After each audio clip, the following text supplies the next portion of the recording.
The People's Democratic Party in Kwara State has rejected the results of last Saturday's local government election released by the State Independent Electoral Commission. The party is alleging that the election was marred by irregularities, ballot snatching, harassment and intimidation of its members, and an open display of already stamped ballot papers in some polling booths. The state chairman of the party, Yola Oyedepo, claims his party was denied victory in some local government areas where its candidates won convincingly. If these people are popular, why snatching of the ballot boxes? They have the government, they have the money, they have the power, they have the influence, and they are still snatching boxes. If they are popular, why the arrest of our people? That is the biggest question. They could have defeated us neat and clear, and everybody would have gone to his houses. But these people are now harassing people, intimidating people with the police and some other security agencies. Let's move to legal matters now. The president is asking members of the judiciary to come up with new strategies that would help fast-track the dispensation of justice and aid the government's fight against corruption. President Muhammadu Buhari was speaking at the opening session of the All-Nigerian Judges Conference in Abuja, where he also lauded the request of the Chief Justice of Nigeria that all files of financial crimes, cases and corruption be brought to her with a view to assigning them to special courts. The judges are discussing how to strengthen judicial integrity and the rule of law in Nigeria. In the meantime, the absence of Justice Bintan Nyako, who is also attending the All Judges Conference in Abuja, has stalled the trial of IPOB leader Nnamdi Kanu for alleged treasonable felony. This is the second time the leader of the proscribed group, IPOB, will be absent in court after the alleged invasion of his home by the military on September the 14th. But his co-defendants and a serving senator, Naya Baribe, who is one of the three persons standing as sureties for the bill granted the IPOB leader, were in court. Kanu's lawyer, Ifeanyi Ejiofor, told the judge on October the 17th that Kanu had been missing since soldiers allegedly invaded the IPOB leader's home. The trial will resume on December the 5th. I, on the side of the prosecution, we are ready to go on with the case today. Case adjourned till the 5th of November. Today, we are here in court for the shorties to explain to the court actually where he is. And you are also aware, by virtue of what transpired in this court, our last adjourned date being 17th of November, that I don't think that much will happen had it been the court even sit. So because of the fact that the court reserved the ruling on our application asking the military to produce him in court. So, until when that ruling delivered, then we'll not know what will happen next in the proceedings. Because when we are saying that the military invaded his house, we supply the court with the material evidence and the documents to show that they actually invaded his house, killed people and arrested him. And at the time they invaded his premises and his home, he was in the house. And alerted me about the onslaught, which I also quickly issued a statement to that effect on the 14th day of September 2017. So we have documents to show to the court that, look, this will enter his house on 14th of September 2017. And since then, we've not heard from him. We've not established any form of contact with him. So, and the military, as you are aware, they came here on a fishing expedition because they were telling the court that on the 14th of September 2017, that they intercepted a trolley load of arms and ammunition and gave the truck a hot chase. Eventually ended up in a home they later discovered to be Nnamdi Kanu's home. That is a fairy tale we told the court.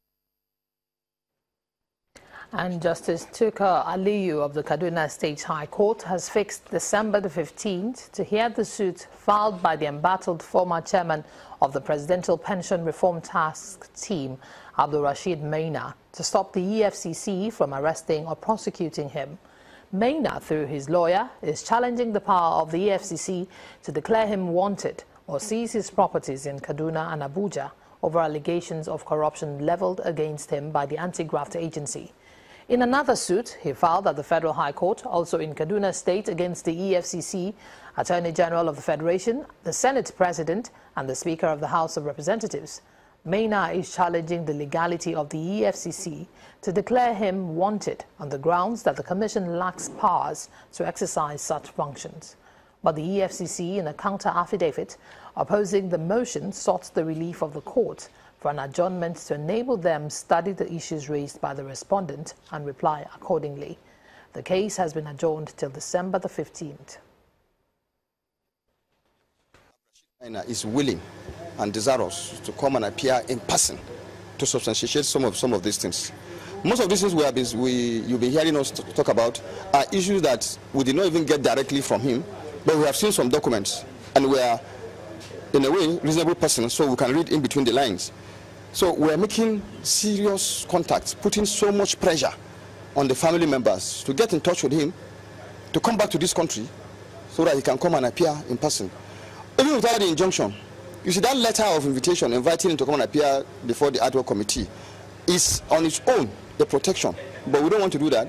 We have annexed it in our papers, and then we are asking for an order of the court stopping all these people from arresting him so that he can now come, say whatever he knows. Because the public, I keep on telling you, our concern is these things, money, these assets, where are they? Is it true? I hope he's not telling us lie. Away from the courts in Katsina State, the government is making efforts to keep youths off the streets and get them engaged. The strategy being adopted is to encourage patrons to establish more businesses that will accommodate the teeming youth population. Government authorities say the move is in reaction to recent concerns about the abuse of drugs by youths in the northern region. This is a gathering of stakeholders from the academia and professional groups in Katsina State. They are gathered to discuss the problem of youth restiveness, violence and drug abuse in the state. The secretary to the state government is of the opinion that the genesis of the problem is from the home, where many Nigerians fail to have the number of children they can cater for. We produce children that we cannot maintain, especially the lower level people.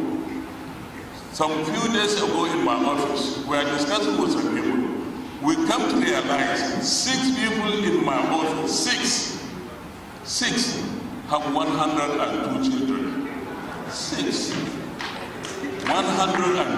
And all of them are 15 years down and lower level manpower. So we really have to look at the society and see it's not just to provide education. In addressing the challenges of youth restiveness, violence and drug abuse, some resource persons who spoke to Channels Television prefer solutions to the problems. In a situation where the same characters are being recycled in governance, then you are likely to have a problem like this one. Therefore, we believe one way of ensuring that youth restiveness is reduced is to discuss their problem and see how to address their problem. And one way of solving the problem is to ensure they are included in the scheme of things in our country. So one of the key addresses in the paper is for government and the community to upgrade the current elementary schools into good formal schools and declare basic education compulsory, even as it is free in Katsina State. In that way, all parents will be compelled to send their children to school. We have explained how this could be done at very little cost.